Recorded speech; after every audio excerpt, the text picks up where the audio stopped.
سلما کراچی کے ایک چھوٹے سے بھری ہوئی گھر میں اپنی بیوہ ماں اور 2 بہنوں کے ساتھ رہتی تھی۔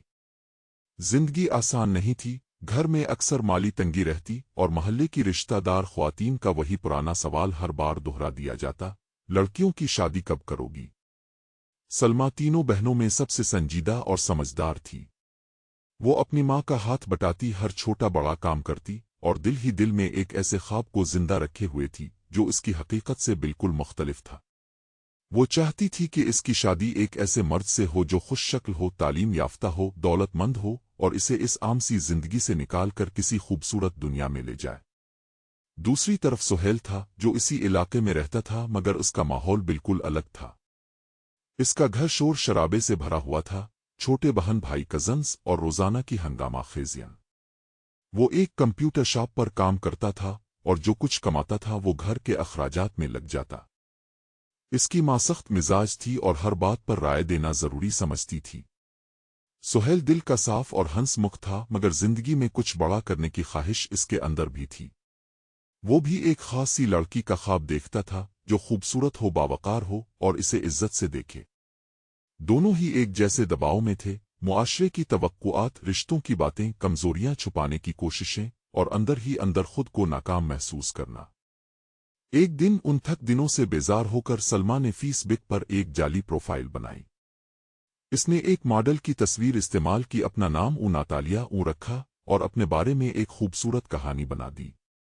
وہ صرف یہ دیکھنا چاہتی تھی کہ اگر وہ خوبصورت اور جدید ہوتی تو لوگ اسے کیسا سلوک دیتے۔ اسی طرح سہیل نے بھی ایک فیک پروفائل بنایا، کسی اور کی تصویر لگائی اور اپنا نام نوفل رکھا۔ اس پروفائل میں وہ ایک کامیاب، امیر اور بااعتماد انسان بنا۔ ان دونوں جعلی پروفائلز کے ذریعے ان کی ملاقات ہوئی اور باتوں کا سلسلہ شروع ہو گیا۔ وہ گھنٹوں چیٹ کرتے، اپنی باتیں شیئر کرتے، خواب بتاتے اور ان احساسات کو بیان کرتے جو وہ کسی سے نہیں کر پاتے تھے۔ آن لائن وہ ایک دوسرے کے بہت قریب ہو گئے جبکہ حقیقت میں وہ ایک دوسرے کو جانتے تھے اور سخت ناپسند کرتے تھے۔ اصل زندگی میں وہ اکثر کسی نہ کسی موقع پر ٹکرا جاتے تھے، کبھی کسی تقریب میں، کبھی محلے کی کسی گلی میں۔ جب بھی ملتے بحث ہو جاتی، طنز ہوتا اور چہرے بگڑ جاتے۔ انہیں اندازہ ہی نہ تھا کہ جس سے وہ جھگڑتے ہیں وہی وہ ہے جس سے وہ دل لگا بیٹھے ہیں۔ جب آن لائن رشتہ گہرا ہونے لگا تو سچ چھپانا مشکل ہوتا گیا۔ دونوں کو کئی بار لگا کہ سب کچھ بتا دینا چاہیے مگر ڈر نے روک لیا۔ کیا ہوگا اگر دوسرے نے سب کچھ چھوڑ دیا؟ کیا وہ اس جھوٹ کو معاف کرے گا؟ وہ جھوٹ جاری رہا حتیٰ کہ ایک دن سچ سامنے آ گیا۔ یہ لمحہ دونوں کے لیے تکلیف دہ تھا۔ دھوکہ، شرمندگی اور غصہ سب کچھ اکٹھا ہو گیا۔ ان کا اعتماد ٹوٹ گیا۔ جس پر سب سے زیادہ یقین تھا وہی سب سے بڑا فریب نکلا۔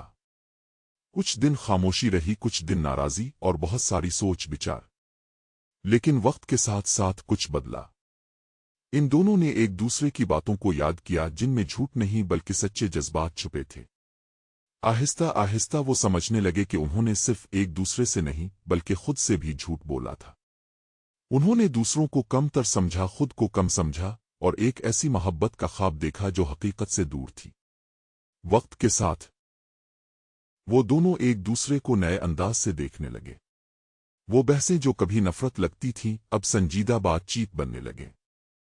چھوٹے چھوٹے لمحے، چھوٹے چھوٹے اشارے اور غیر متوقع نرمی، یہ سب کچھ ان کے درمیان پل بنانے لگا۔ انہوں نے سیکھا کہ محبت خوبصورتی یا دولت کی محتاج نہیں بلکہ سچائی اور قبولیت کی بنیاد پر قائم ہوتی ہے۔